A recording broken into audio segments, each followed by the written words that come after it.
Cross Talk TV podcast. Peace.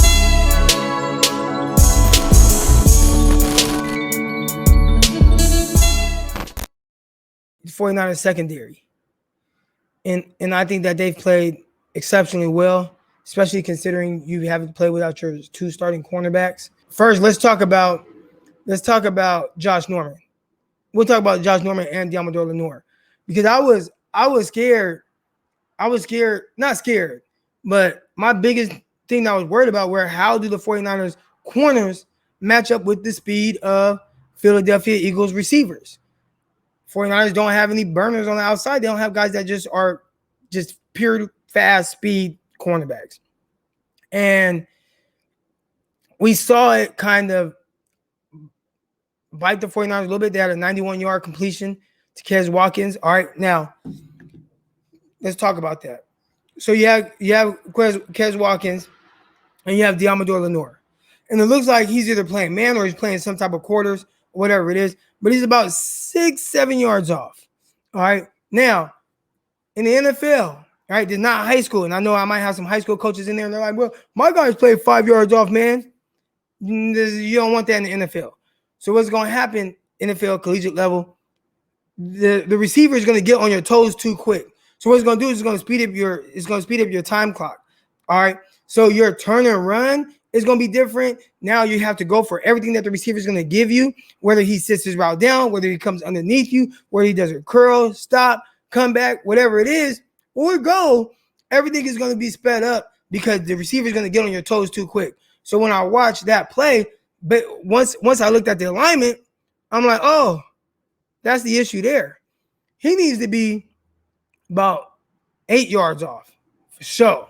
Now it allows you to be a little bit more comfortable in your pedal, your turn and run.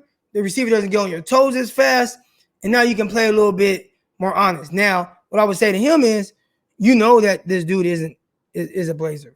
So you might have to get out of your pedal sooner. And if you give up a 10-yard curl, I'd give that up before I give up a 91-yard play because I know this dude's a 4.2, 4.3 guy. So looking at that play, I think he could have helped himself with his alignment a little bit. But overall, and we saw it on the Rager play as well, and I pointed it out before when it comes to Deommodore Lenoir, he got targeted 11 times in this game. That's a ton. And I think I saw something where he had the highest coverage grade for the 49ers secondary. That's great. I think he covered exceptionally well throughout this game. He covered extremely well. He was challenging guys at the catch point. He actually broke up pass downfield. Like, he did some really good things. The biggest knock, quote unquote, that's going to be on him is how well do you run with the vertical routes? And I've been kind of noting that was something I was a little bit worried about because when I was watching him in the preseason against the Kansas City Chiefs and he made some plays on the ball and there were a lot of people like, well, he didn't get his head around. And my thing is, well, you want to get in phase, you want to be able to control the receiver. Once you do that, then you can get your head around, find the ball, knock it away or pick it off, whatever it is. The thing that I was seeing with him on a consistent basis was I don't think that he has that confidence in his vertical speed.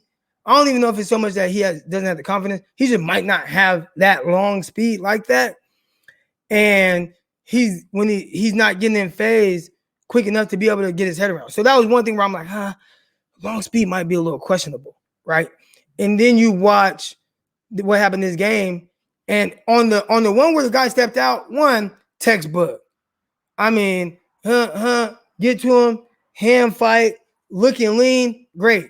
Now the issue, and I kind of talked about a little bit earlier with DK Metcalf on that play, you run faster looking straight ahead than you do looking back. So maybe one thing he needs to work on based on that play, which he did a tremendous job of getting the guy out of bounds, step out of bounds, make sure you keep your speed and you're looking lean. You can't let the guy get back on top of you and stack you. And that's what happened there. And I don't know if it's something that he can help. We'll see how that progresses. I think he profiles as a damn good nickel. I think on the outside where you're going to take those vertical shots, especially in a single high, he might be able to get in trouble. So you look at this matchup this week, and you have Devontae Adams, who's not just going to purely run by him, but he can. You got Marquez Valdez-Scantling. He's another guy who can really run. How many times are they going to try Deommodore Lenoir deep? That's a big one.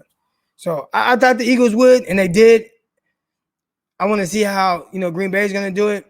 But I will say, man, Deommodore Lenoir, he's been terrific. I think he has played very well. He has played very well. He's doing his thing. And I don't think you could be happier from what you've gotten so far out of your 5th round cornerback. Real quick, if you guys aren't already, make sure you guys subscribe to the YouTube channel. Hit that like button. Hit that subscribe button. Locked On NFL Draft. I am one of the hosts on that show. Find it on YouTube. Subscribe to the YouTube channel, Locked On NFL Draft. I appreciate it. Listen to it on all your streaming sites. Locked On NFL Draft. Locked On 49ers. Make sure you guys check that out, man. Crop Talk TV podcast. Peace.